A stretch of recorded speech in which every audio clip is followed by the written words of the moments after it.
Good morning, guys, and thank you so much for coming to this webinar and learning a little bit about marketing strategy today. We are super excited that you've joined us, and we greatly appreciate your time. So let's go ahead and get started. And first off, want to say thank you so much for joining us. Again, we greatly appreciate it.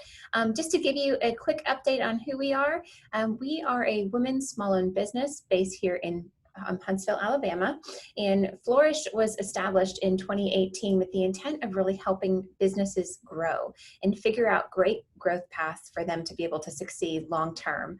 So we work with a variety of different businesses across North Alabama that range across different industries, and we have a lot of fun with what we do. We work hard and we play hard and we love it. Okay, so let's jump right in. What is the number one reason that companies fail at their marketing efforts or don't achieve their desired results? If you guessed it correctly, you are right. It is a comprehensive marketing strategy. And this is probably one of the biggest problems that a lot of companies have. And when we oftentimes sit down with our clients, they will say things like, well, we just need social media, or we just need an email marketing campaign, or we just need to get some billboards out on the interstate here. And the reality of it is that what they will ultimately end up needing after we do research and spend some time with them is an overarching strategy that really helps to guide their efforts in the right direction. This is the number one thing that we find that people are missing. So if we can give you anything that you take away from this session today, it's got to be this. Before you spend any money whatsoever on marketing, you absolutely have to spend your time. And what do I mean by that? What I mean by that is that you've got to invest time up front to really understand your market, understand who you're marketing your business to, understand what the pain points are, and really, really spend that time up front researching this information. That way you can make sure that you are making the most informed decision and also using a really good use of your marketing funds. And you're not just spending money without having a guiding light to help you get from point A to point B. So what we've done is we've outlined 6 key things here that we're going to dive in and just talk a little bit about. And, granted, when we sit down with our clients, the marketing strategies that we develop are extremely comprehensive. They're 30, 40 pages long, chock full of lots of research.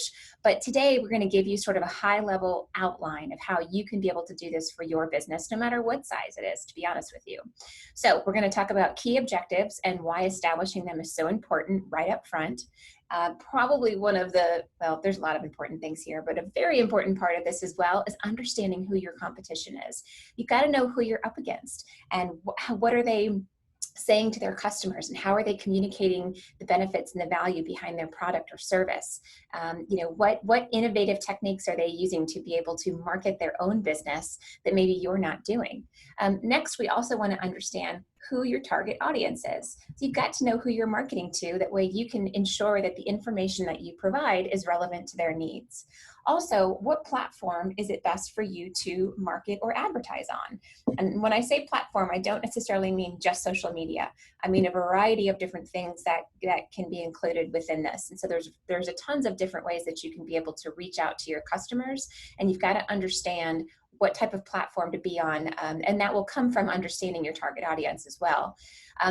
You also want to determine what your budget is. This is probably one of the hardest things that people run into, is not really understanding how much money they should spend on marketing. So we're going to talk a little bit about that as well.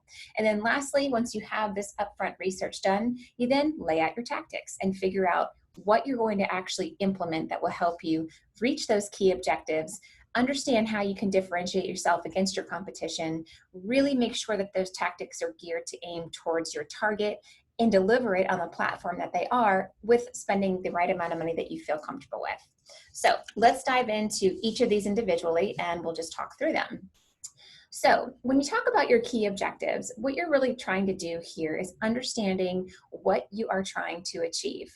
One of the most frequent questions that we ask up front in any new client relationship is, where do you want to be when you grow up? Honestly, it's a silly question, but it's really true. Where do you envision your business going 6 months down the road, 12 months down the road, 2 years, 5 years, 10 years. What you really want to do is think big picture. If you don't think big picture, you're going to limit your capabilities as far as your growth goes. So this is not a pie in the sky, type of dream where nothing else impacts that. We want to be realistic. But come on, if you want your company to be, hitting the $1 million mark within the next 5 years, that is absolutely an objective that you should lay out. This should also be something that you get contribution from some of your key decision makers within your company as well. If you don't own your company right now, but you perhaps work in a marketing or public relations role, this is really some of those discussions that you want to have with that leadership team. That way you can understand what their vision is to ensure that your efforts align directly with that. So make sure that you get the right people in the room to have these discussions, and don't make any assumptions about what these objectives may be. So we're going to talk a little bit about a couple sample objectives. Oops, let's go back real quick. Okay, so maybe some of your objectives is to implement new tactics to engage with existing contacts, donors, and maybe even potential donors. So these examples are actually specific to a nonprofit, as we work with a lot of nonprofits in the area who really struggle with developing an overarching marketing strategy. So maybe you've been doing the same thing over and over again, and you're really looking for ways to sort of breathe new life into what you're doing. So these are some great objectives of how you can go about doing that. So maybe identify new channels for revenue, really trying to figure out different ways that you can be able to engage with your audience, where you can either monetize or build that brand awareness where perhaps you don't already have it. Perhaps your brand has not been touched in the last 5 to 8 years, and maybe you want to refresh that. After taking a look at some either of your current competitors or some up and coming competitors in your space, this may be something that you want to think about to ensure that your look and feel remains innovative enough and forward thinking enough to maintain those relationships with not only your existing clients, but to continue to foster and build new ones as you grow. So again, think through these key objectives and make sure that they are in line and everybody in the room around the table is nodding their head and all in agreement of them, because the key objectives is probably the most important thing. No matter what, every time that you guys start working on a new project in support of your marketing efforts for your business or your nonprofit or your consulting firm or whatever it might be, you should always go back to these key objectives and make sure that those efforts that you're doing on a day-to-day basis is somehow aligning against these objectives. So just make sure that you stay on top of that. Another thing too, that once you develop your key objectives, that doesn't mean that those can't change. Now, you don't want these changing every week, every month, and sometimes not even every quarter, because if you invest a lot of money and a lot of time and a lot of resources and a lot of your team's resources into moving towards this key objective, only for your leadership team to completely change their mind and want to go in an opposite direction, that's a problem. That's a really, really big problem. The last thing that you want to do is be working on projects that never see the light of day.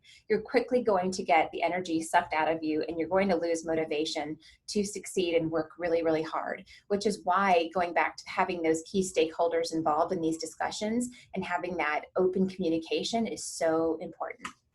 Okay, so next, let's talk about your competition. So now that you've got your objectives laid out and you know what it is that you want to achieve and which direction you want to go, you've got to also understand who you're up against. So who else is offering your product or service? Can they do it better than you, cheaper than you, more effectively than you? What are the pros and cons between them and you? Oftentimes, you might hear something called a SWOT analysis, which stands for strengths, weaknesses, opportunities, and threats.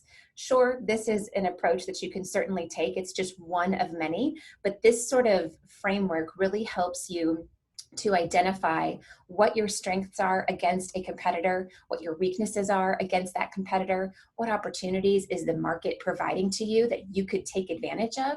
So for example, if you know that if you're in the mortgage lending business and you know that interest rates have just dropped, that's a great opportunity for you to leverage that momentum and be able to engage with your audience to help them benefit from that low interest rate through specific campaigns or initiatives that you take on as a company. But you really need to know who you're up against and what makes you different. So if you look at your company and you look at company B and you compare yourself and you guys are really, really similar, But what makes you different is that you have a team that brings a wealth of knowledge to the table that maybe is very differentiated from your competition. Guess what? You should really, really lean into that, because you want to make sure that you sort of carve out your niche. That way, when people are identifying a new business or service offering to engage with, they know which one is going to offer them a better level of service, and then which also one is going to be a little bit differentiated as well. So just keep that in mind. So here are a couple examples of when we look at our competition that you can be able to identify. So this is just an example. So let's say competitor X has a longer reputation in our area, and because of that, have a stronger brand presence within our community. So, okay, you may be a newer company to the area. Maybe you started within the last year, 2 years, but there's some existing companies who have been here for a really, really long time.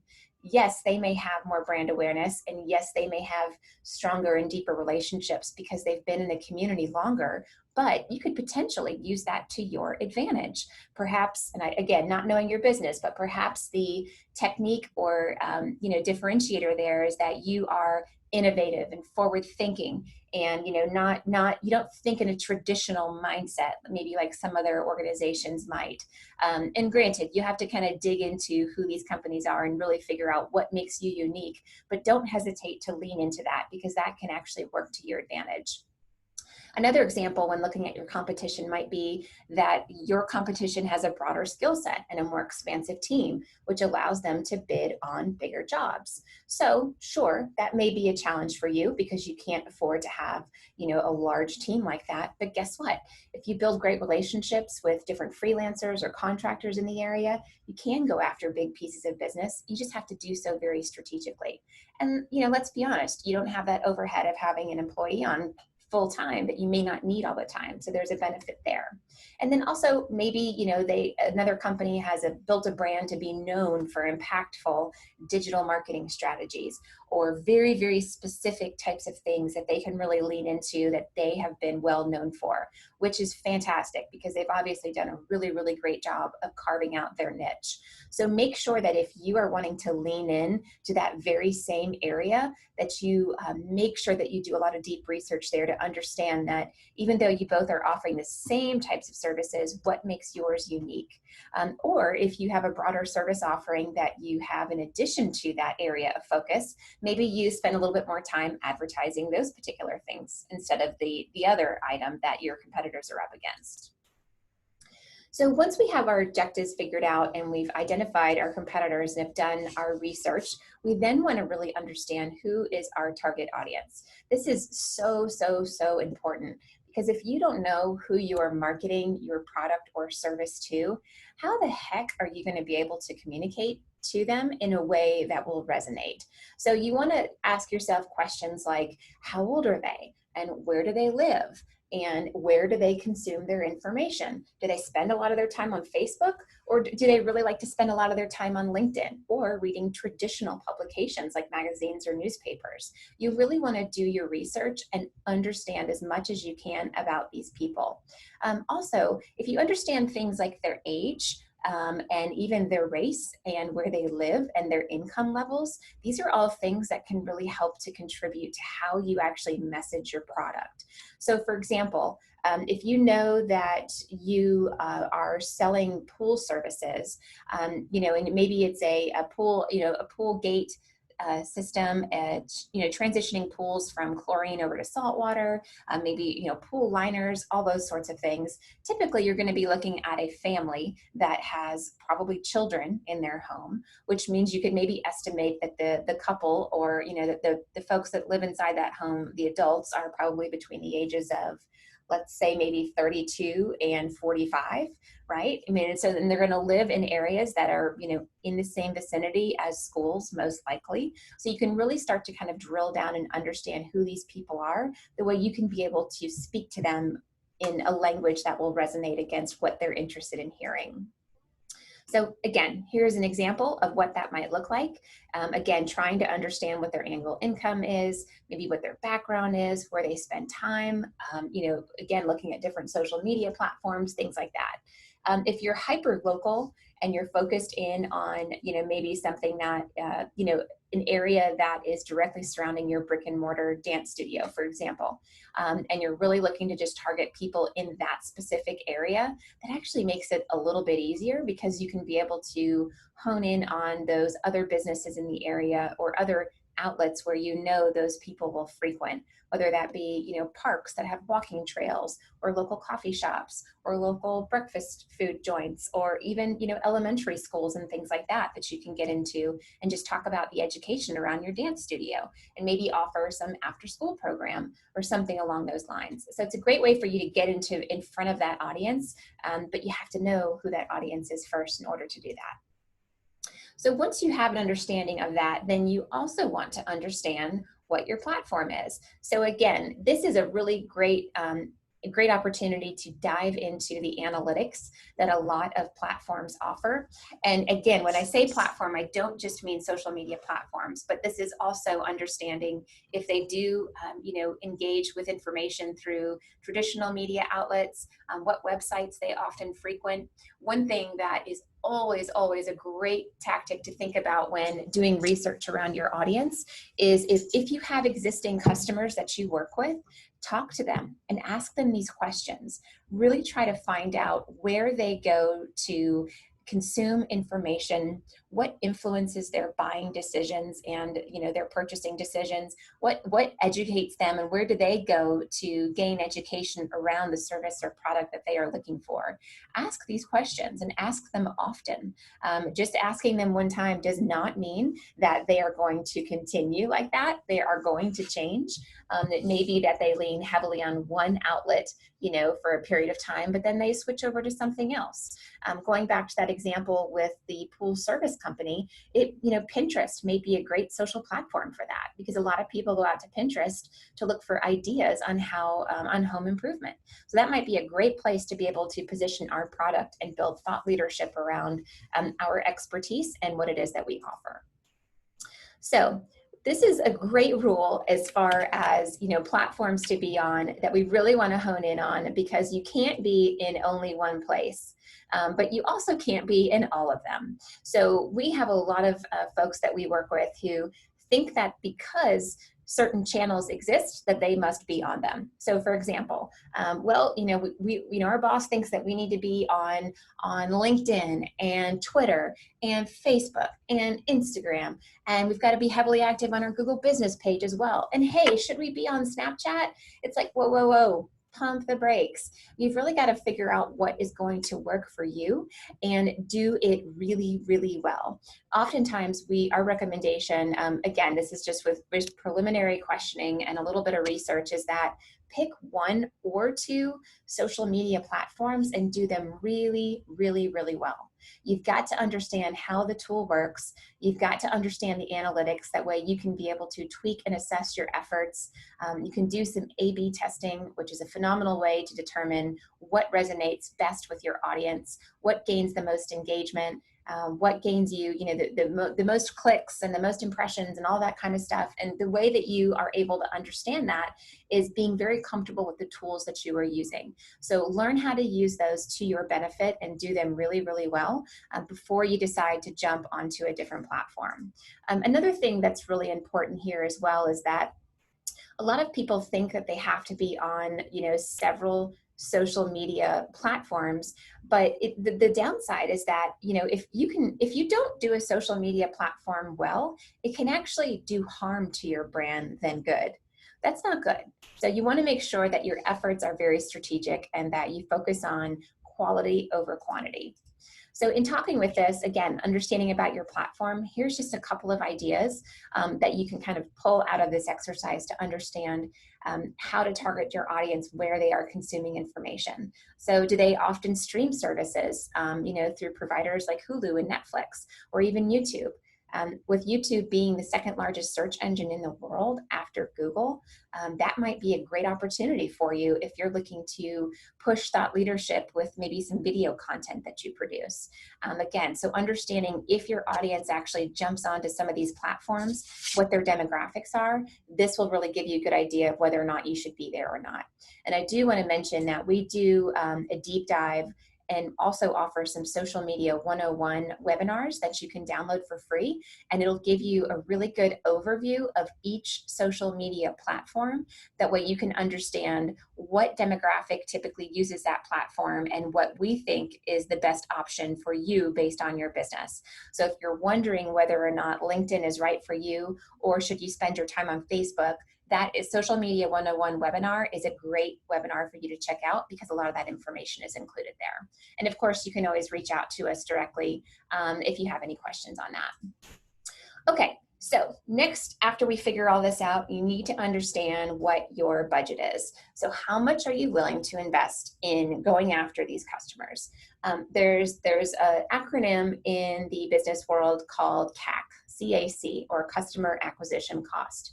This is something that is not that easy to determine, certainly not that easy to determine right off the bat. But in essence, what this represents is how much does it cost you to acquire a new customer.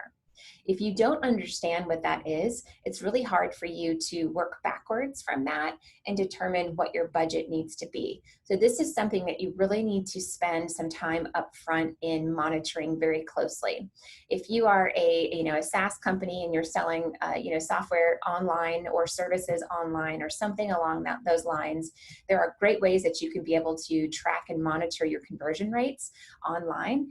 So definitely want to tap into a tool like Google Analytics to be able to set that up appropriately. That way you can be able to measure, some goals that you set within Google Analytics with those conversions on your website as people purchase products. If you offer something like a service where your company is offering consultative services to another company, business, or individual, that's going to be a little bit of a tricky thing to monitor because maybe you go to BNI networking events, maybe you do some advertising on social media, maybe you attend those chamber luncheons every month and you're constantly kind of moving and shaking and networking with people. That's a cost, right? That is a cost right there that goes into what it costs for you to acquire a new customer. And sometimes that's really hard to be able to monitor. But think about those types of things because all of that goes into what it costs for you to get a new customer. A lot of companies will also looking at a percentage of their overall budget, but this is something that's really it's not consistent across all industries because it's very different based on the type of company and the type of industry that you're in, honestly. So I would never really say, well, a good rule of thumb is to stick with, 5% if you are, under $5 million in annual revenue. I don't necessarily think that is the best approach, honestly, because everybody is totally different. But this is something that some companies do look at. So. All right, and here's just an example of, what you can do there with kind of figuring out your budget. So again, this being very specific to each company, you really want to determine, what's your return on each of the things that you do, how many people will you reach, what are the hard costs associated with some of the tactics that you implement, which we'll talk about in just a second.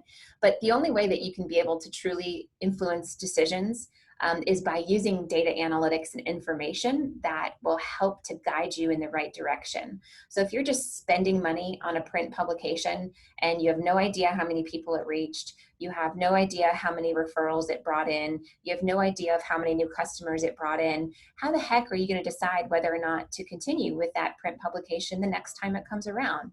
The same thing with digital ads. Digital ads offer a little bit more flexibility and versatility around determining what your ROI is because you can be able to measure and monitor it in real time. But if you don't have the proper calls to action built into that digital piece, you won't know whether or not those people who you've reached have actually become customers. So it's really important that you think about that from start to finish and really try to understand where you get the most bang for your buck. One of the things that we would strongly recommend against too is for you to take a massive budget and try to equally split it across all different platforms. And so for example, and we're going to talk about this shortly, but for example, if you want to do a little bit of email marketing and a little bit of social media and a little bit of traditional advertising, I don't think there's anything wrong with that, but honestly, it's going to be really hard for you to be able to monitor and measure all of those tactics consistently and in parallel. So maybe you try one or two things, monitor them, measure them, tweak them, get them to a point where you feel really, really comfortable. And then the more market research you have under your belt and the more experience you have engaging with your customers, and the more you talk with your customers about how they consume information and really what their pain points are, that's going to help guide you to where those other pieces of the pie should really come in. So just think about that. Don't try to, swallow the whale, as they say. You take one bite at a time. That way you can be able to figure out the best approach for tackling that challenge. Okay, so now that you have your budget, what you want to do is be able to lay out your tactics. So this is something that, for me personally, this is probably the most fun piece of our job, only because it's like, after we do all this research and after we do all of our competitive analysis and we really think about a budget and think about who we're going after and have this great, persona built around our target audience. Okay, now we get to figure out how to actually get to them and be able to actually reach them in ways that potentially can be impactful.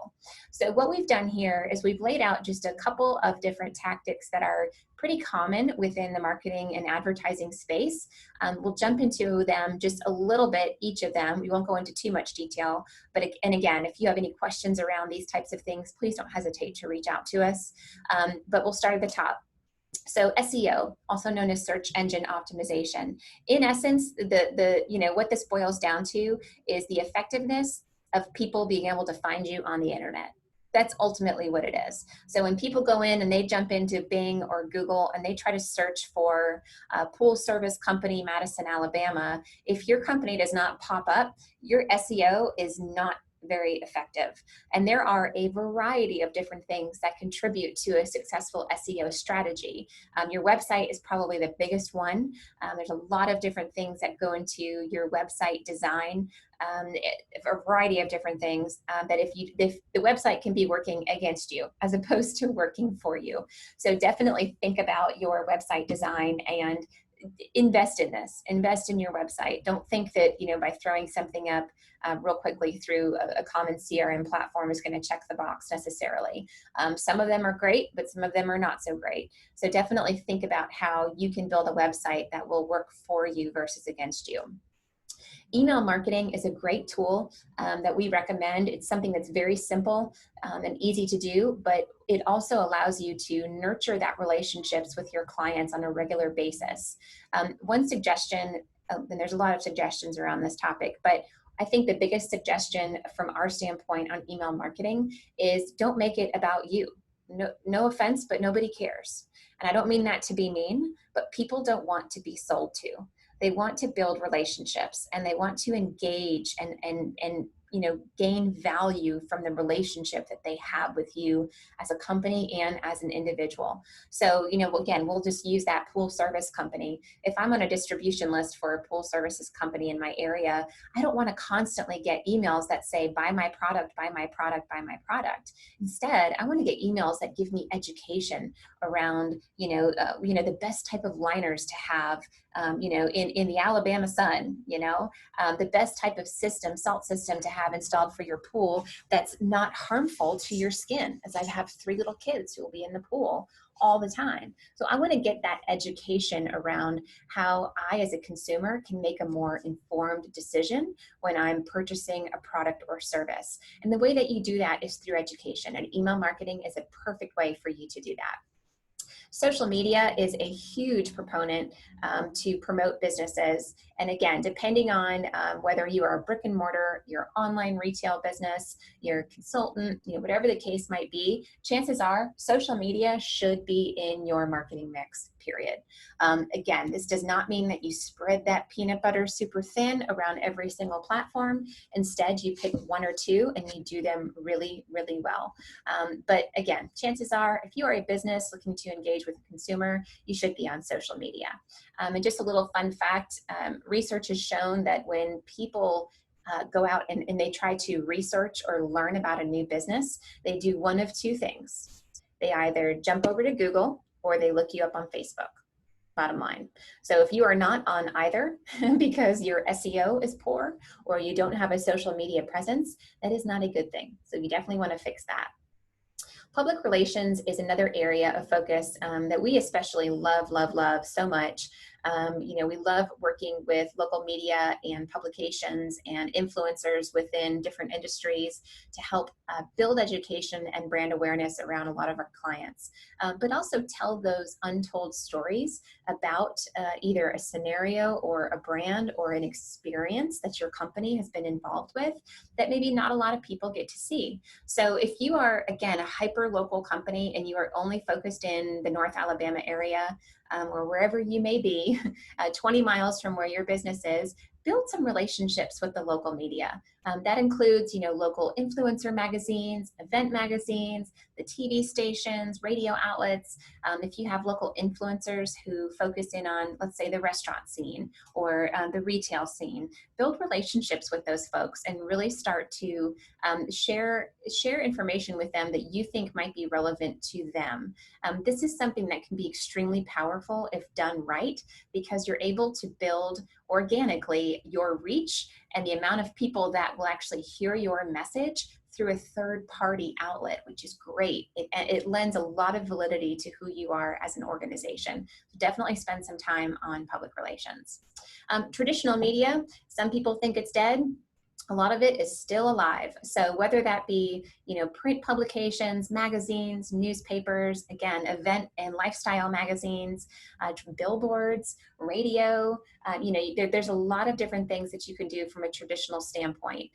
Some challenges that come with traditional advertising and marketing is that it's a little bit challenging to be able to measure your ROI or your return on investment, but there are specific things that you can do in those advertisements to be able to track that. So for example, if you're familiar with a QR code, it almost looks like a barcode, but shaped a little bit differently. You can include those on print ads, for example, and people, all they have to do is just take a picture of it with their smartphone, and it'll automatically jump to a specific link or URL that you've embedded into that. That's something that we can help you with. You'd be surprised at how easy it is to actually come up with those. It's not challenging. You don't have to have a designer to be able to do that. So if you've got questions around that, just let us know. But you can be able to implement measuring tactics within each of these things specific to traditional media. You just have to think through it and get a bit creative. Memberships is also a great one that I love. So if you are a subject matter expert in your field, really look into those associations or memberships that you can be engaged with and start to network and promote yourself as an individual. Again, if you are a small business owner, this is really, really important because you want people to think of you in parallel of thinking about your business. So you've got to be able to push yourself out there in a way where you really start to build your brand awareness. And one quote that I heard not that long ago, which I love, is that no one will hear your music if you don't toot your own horn. And that's not to say that you're constantly giving yourself a pat on the back, but if you are a small business owner and you're really trying to build your reputation, you've got to put yourself out there. You have to, because no one else is going to do it for you. You've got to do it for yourself. So really spend some time in researching what these memberships and organizations look like, and also too what you gain from them. Make sure that you're not just joining an association or membership for just to check the box and get the logo on your website. Make sure that it's actually giving you something in return that is benefiting you as an individual and as a business. Events are a great way to engage with your clients one-on-one and really build some awareness within your community. So they are very specific to specific events and types of businesses. They don't work for everybody. But if you have a brick and mortar store, a retail outlet, a bakery, an ice cream shop, men's clothing line in a store, something along those lines, events can be really, really great. And the way that you can be able to promote them is through social media and through PR and through email marketing and through SEO on your website. There's lots of ways that you can be able to promote events. So definitely think about taking advantage of this if you want to engage face-to-face with your customers. Chatbots is an interesting tool that a lot of businesses use, where in essence, it's an automated conversation tool that can be used when implemented within either texting or social media platforms or your website. And so they use a bot that in essence will go back and forth and communicate with your audience. These can be great if done well. They can also backfire and not work in your favor if it's not set up correctly. So definitely spend some time up front in understanding how these work. But if you are a business and you have thousands and thousands of followers on Facebook, and you have a product or a service where a lot of people want to engage and ask questions, implementing a chatbot on your Facebook business page is a great idea because it will really help to automate some of those consistent, frequently asked questions that may come in through your Facebook business page. And ultimately, the user on the other end doesn't know that they're speaking with a bot. They think they're speaking with a customer service representative. So this is a great way to nurture those contacts without being overwhelmed, but also move that contact through the funnel, if you will, to be able to hopefully get a customer out of that. So definitely check out those. Blogs are also a great idea, again, if you're thinking about as a way to build up your business by providing education or thought leadership or perspective.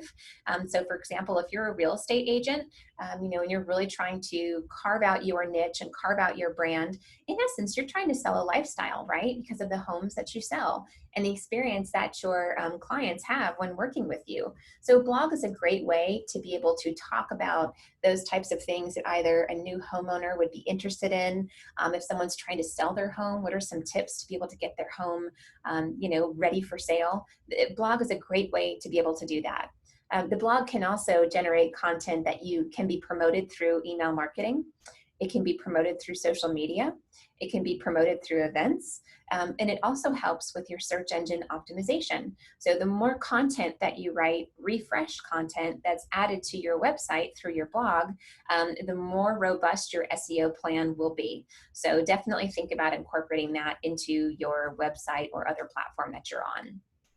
And then lastly, we talk about video. And video marketing is a really, really strong tool. People love to watch videos. They don't want to watch videos for 2 hours, but they want to watch videos that are engaging, informative, keep the audience engaged. You can ask questions if you do something like Facebook Live. There's a lot of really unique ways that you can use video to build up your brand. Also, if you are in a service-based business, again, we'll go back to the pool service company, think about ways where you can be able to shoot a series of videos that are maybe 2 minutes or less, and that each have a different topic around, the top 5 things to look for when purchasing a new pool.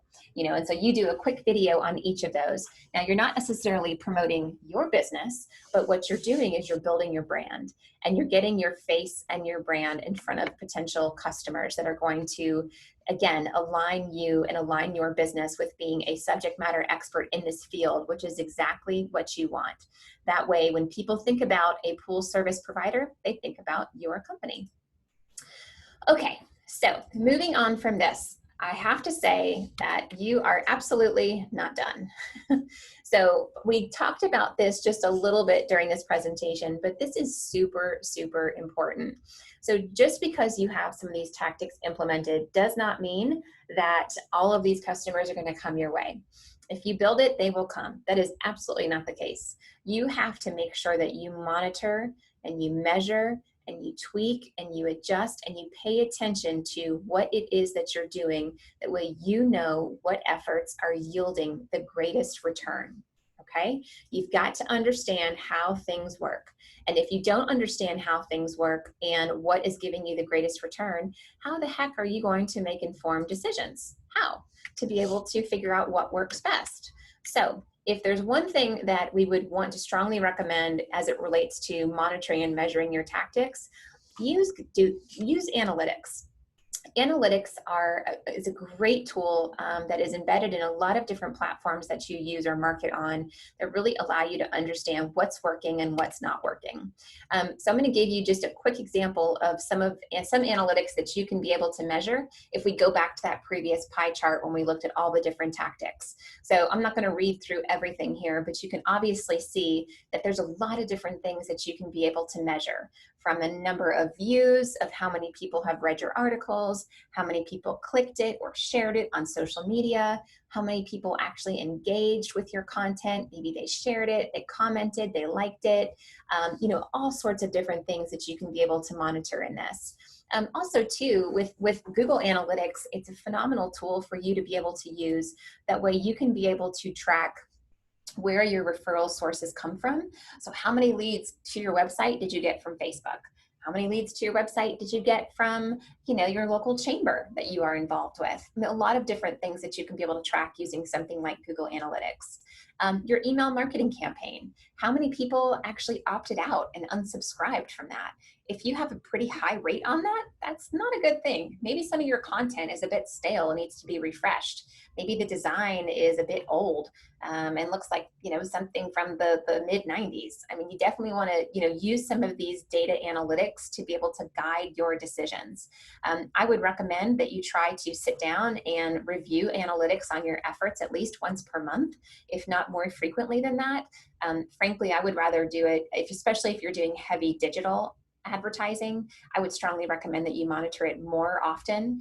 With our Google Analytics and the traffic of things that we post on social media, I review that at least once a week. And I'm kind of a nerd when it comes to analytics because I love to see things in real time, but the more comfortable you can get with the tool, the more you can use it to your advantage. There's no doubt about that. Okay, so and if you take one thing from this presentation, I know I touched on it a little bit, it needs to be Google Analytics. We love Google Analytics so much. And again, it's completely free. There's a lot of things that you can do with the tool. I will say that it can look and feel really intimidating when you dive in there because it's like there's so much stuff there. But guess what? Google offers a ton of classes and courses that you can take for free to be able to learn how to use this tool. So if your business is 100% online, you have to have Google Analytics. Like there is no option. There is no option. So again, this is such a powerful tool. And the reason why we say it's not an option is because this can literally allow you to take your business to the next level when implemented correctly. So absolutely 100% use this tool no matter what. And even if you're not in online business 100%, this is still an extremely powerful tool. If you do any sort of advertising or marketing on the interwebs at all, implement Google Analytics. Trust me, it's going to be your best friend once you learn how to use it. And one thing that I always like to let people know about is that you don't have to be a subject matter expert in every single area. You don't. You have to focus on running your business. I mean, hands down. So focus on what you're good at and outsource the rest. There are so many different resources where you can be able to find folks to come on board to support a project that you're working on, or whatever the case might be, and you can work with individuals from a freelance or contract basis for very inexpensively, to be honest with you. So if you need to generate a lot of content, let's just say you want to generate a lot of blog posts, maybe 3 blog posts a month for your business, sit down, spend some time on an outline of what maybe some of those topics might be, and then you can identify a freelancer or a contractor who's a copywriter, and that is their area of focus.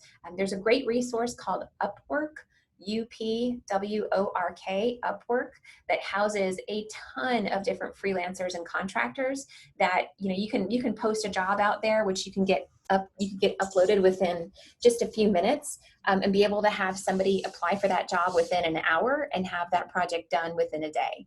You would be amazed at how many resources are available to you. So don't think that you have to do everything yourself. Focus on running your business and outsource the rest. So Here are just some ideas on maybe some tactics that you have implemented on behalf of your business that maybe you feel a bit overwhelmed about, or you just don't really know what to do with it. Here are some ways that you can think about maybe enhancing or amplifying it. So perhaps with social media, your team is just overwhelmed. It's not a priority. You post on Facebook, at the last hour when you think about it. Maybe you're the last one to the discussion because frankly, you just don't have time. And maybe you just don't see the return and you just don't know if it's worth it. Well, guess what? Social media is absolutely worth it when done right.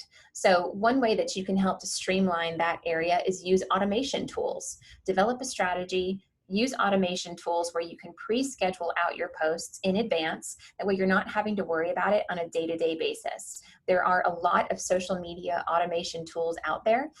Just Google it and kind of find it. There's tons out there.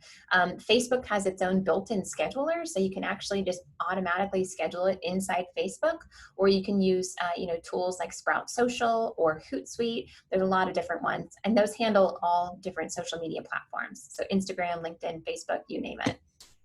If you partner with a large media company, maybe you have a local partnership with a TV outlet here. How do you know if it's really, really working? This is where Google Analytics and a lot of those analytics that media company can bring to the table will come in. So you really want to make sure that from start to finish, you can see what that journey looks like of somebody who sees that ad all the way to converting to an actual customer. Whether that be, again, they're purchasing something on your website, or they're physically, contacting you. If that's your call to action, is to contact you for more information, you want to make sure that you are tracking that from start to finish. One thing that we have a lot here where we live is there's a lot of small businesses who are popping up all over the place, which is why we love this town so, so much. But you may be in a location that's really hard to find. So make sure that you hone in on that and you lean into that. If you get that constant, oh, I didn't know you guys were here type of response from customers, lean into that, make that a thing. Turn that into a campaign and make sure that you shine the brightest possible light on the fact that you may be in a bit of a unique, location.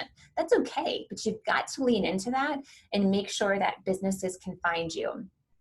Also, when you think about location, this is not only the physical location. This is a digital location. Make sure that you have a Google business page set up. If you are a business and you have a location of your business, period, you need to have a Google business page set up. It's really, really important to be able to have that. It not only helps with search engine optimization, but will really help to establish people to be able to find you when they physically look on Google. So just make sure that you're able to have that set up. It's free, it's simple, it's easy. Just do it, Google business page. And then also, how do you know if you're keeping your customers engaged? They come into your store, they purchase a product, and then they leave. Well, what's encouraging them to come back? What are you providing to them during that experience that is incentivizing them to come back into your store or continue that relationship with you? If you do have a brick and mortar, let's just say it's a retail outlet, and somebody comes in and purchases a shirt, how do you know if they're going to come back to you? Ask them to be part of your club, of your email newsletter list.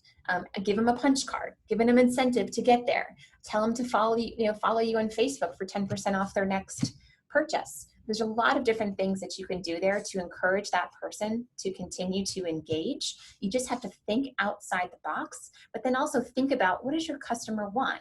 What's going to incentivize them to come back into that store and purchase something else? So just think through it, put yourself in the shoes of your customer, and trust me, you'll figure out something. All right, so this was a lot of information here. Hopefully this wasn't too overwhelming for you guys, but we absolutely love marketing strategy. We do it in our sleep. We love, love, love working with our clients to build out foundations for growth, and we are happy to answer any questions that you may have and help you on your journey for growth. So please don't hesitate to reach out to us if there's anything that we can do to assist you with your marketing efforts. And again, we thank you guys so much for joining us today, and be sure to check us out online when you get a chance. Take care.